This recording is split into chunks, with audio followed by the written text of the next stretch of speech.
Welcome, friends. Welcome from all of us at He Is Risen Ministries.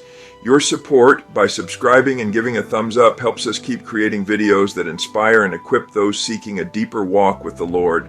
Today, I want to talk with you about one of the most familiar stories in the Bible and also one of the most questioned, the Great Flood and the Ark. For some people, this story brings comfort and awe. For others, it raises doubts, serious doubts. How could that much water possibly cover the earth? Where did it come from? Where did it go afterward? And how could all the animals fit on one ark? Those are honest questions. They are not foolish. They are the kinds of questions thoughtful adults ask. So let's slow down together.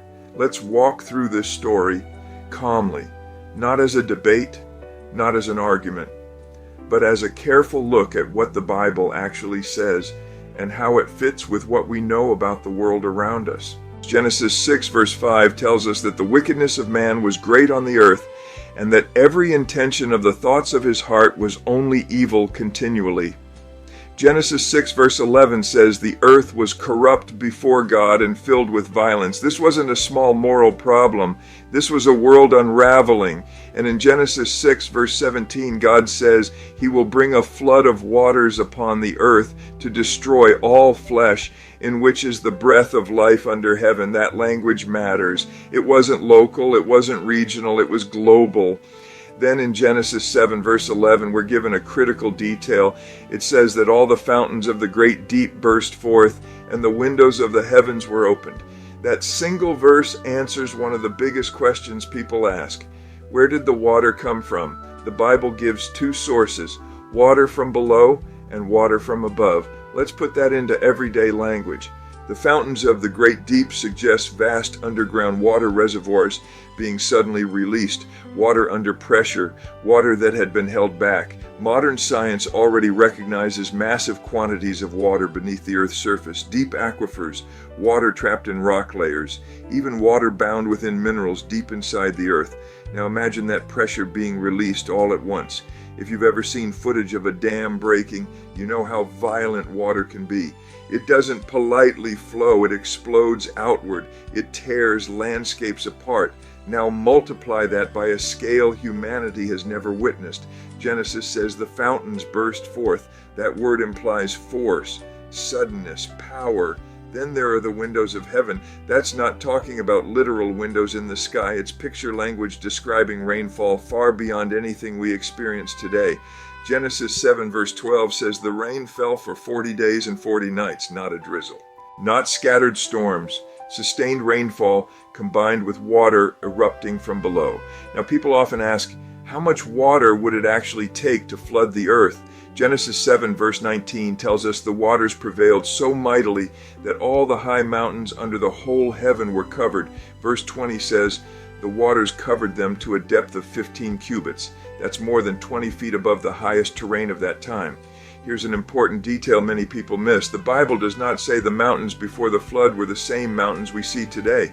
Psalm 104 verses 6 through 9 describe waters covering the mountains and then mountains rising and valleys sinking afterward. In other words, the flood didn't just cover the earth, it reshaped it. Mountains rose, ocean basins deepened, valleys formed. That explains something else people ask. Where did all the water go? It didn't vanish, it moved. Think about pouring water onto a flat surface. It spreads evenly. But if you push parts of that surface upward and press other parts downward, the water naturally flows into the low places. That's exactly what the Bible describes. Genesis 8 verse 1 says, God caused a wind to pass over the earth, and the waters subsided. Verse 3 says the waters receded steadily, not instantly, gradually. That fits a world settling into new shapes. Here's something else worth knowing. If today's earth were smoothed out, no mountains and no deep ocean basins, the water already on this planet would cover the entire surface to a depth of more than a mile. The water is already here. The flood didn't require new water to be created. It required redistribution. Water from below, water from above, and massive changes to the earth's surface. Now let's talk about the ark. Genesis 6 verse 14 gives God's instructions. Build an ark of gopher wood. Make rooms in it. Cover it inside and out with pitch. Genesis 6 verse 15 gives the dimensions. 300 cubits long, 50 cubits wide, 30 cubits high. Using a conservative measurement, that's about 450 feet long, about 75 feet wide, about 45 feet tall. That's longer than a football field and a half. This was not a toy boat. It was a massive floating vessel. The Ark was not designed for speed. It was designed for stability, more like a modern cargo ship than a sailboat. Cargo ships don't race through waves. They survive them. And studies of the Ark's proportions show it would have been remarkably stable in rough seas. Now let's talk about the question everyone asks. How did all the animals fit? First, the Bible uses the word kind, not species. Genesis 6 verse 19 says two of every kind. A kind is broader than modern species categories. For example, the dog kind would include wolves, coyotes, foxes, and domestic dogs. Not every breed, but the original kind. That alone reduces the number dramatically. Second, the animals did not need to be full-grown adults. Young animals take up less space, eat less food, and are easier to manage. Think about a zoo. Now imagine most of the animals are juveniles. Third, not all creatures needed to be on the Ark. Fish and marine animals already lived in water. Many insects require minimal space or could survive outside the Ark. Genesis 7 makes clear the focus was land animals with the breath of life. Now consider capacity. The Ark's internal volume is estimated at about 1.5 million cubic feet. That's roughly equivalent to more than 500 railroad boxcars.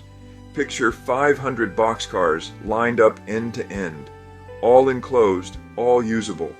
That's enormous. When you look at it that way, the question shifts. It's no longer, well, how could they fit? It becomes, why wouldn't they? Genesis 6 verse 21 says, Noah was told to take every kind of food that is eaten and store it up. Dry food store well, grains, dried plants, preserved vegetation. And remember, the flood itself lasted just over a year from beginning to end. Genesis 7 through Genesis 8 lays out that timeline. This was not decades at sea. It was manageable. The Ark wasn't a zoo cruise. It was an emergency vessel, like a lifeboat after a shipwreck. Its purpose was preservation, not comfort.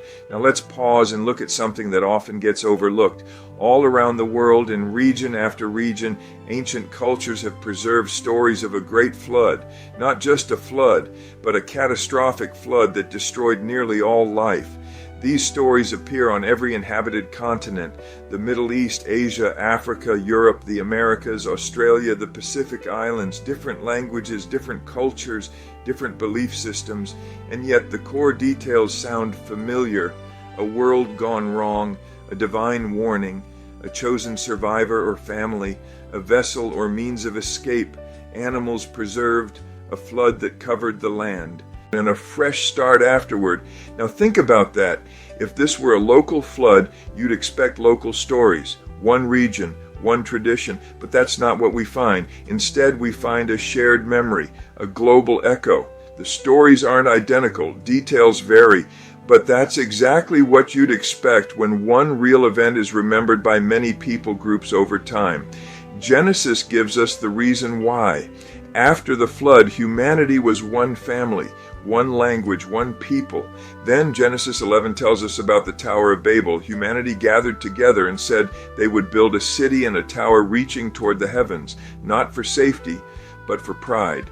Genesis 11 verse 4 says they wanted to make a name for themselves. God intervened. He confused their language, and he scattered them across the earth. Now here's the connection. These were the descendants of flood survivors, people who had heard the story firsthand, from parents, from grandparents. They didn't read about the flood, they remembered it. When God scattered them, they carried that memory with them, just like families do today. If your grandparents lived through a war, you know about it. If your parents survived a disaster, you've heard the story. Stories travel with people. As humanity spread out, languages changed, details shifted, names were altered, but the core memory remained: a great flood, a judgment, a rescue, a new beginning. So when historians uncover flood stories from distant cultures, that doesn't contradict Scripture, it quietly confirms it. The flood explains why the stories exist. The Tower of Babel explains why they're different. One global event, one surviving family, many scattered nations. This isn't just theology, it's human behavior. People remember what reshapes their world, and nothing would shape early humanity more than a world-ending flood and a miraculous rescue. Now let's come back to the heart of this story. The flood was not God losing control, it was God responding to a world that had become violently broken. Genesis 6 verse 6 says, "The Lord was grieved in his heart." That is sorrow, not cruelty. God preserved life through the ark. He preserved humanity through Noah. Genesis 6 verse 8 says, "Noah found favor in the eyes of the Lord." The ark is not just a story about judgment. It's a story about rescue. One door, one way in. Room for all God brought. Jesus himself pointed back to the days of Noah in Matthew 24 verse 37. Life was going on as usual. People were eating and drinking, unaware of what was coming. The lesson isn't fear, the lesson is readiness. God always provides a way of rescue before judgment. Noah likely felt small, outnumbered, ignored, yet he obeyed. Genesis 6 verse 22 says Noah did all that God commanded him, not because he understood everything, but because he trusted the one who did. As Job said in Job 42 verse 2, "I know that you can do all things, and that no purpose of yours can be thwarted."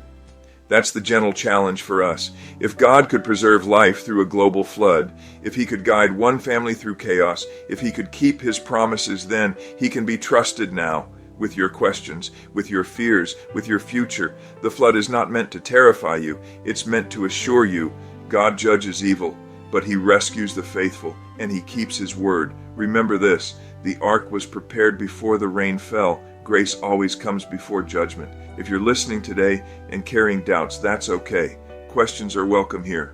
Faith grows when questions are brought into the light. Got a question you'd like us to explore in a future video? Drop it in the comments below. We'd love to hear from you. For now, rest in the knowledge that the one who loved you first has already prepared a place for you in his eternal family, and may his voice ring clearly and powerfully this very day.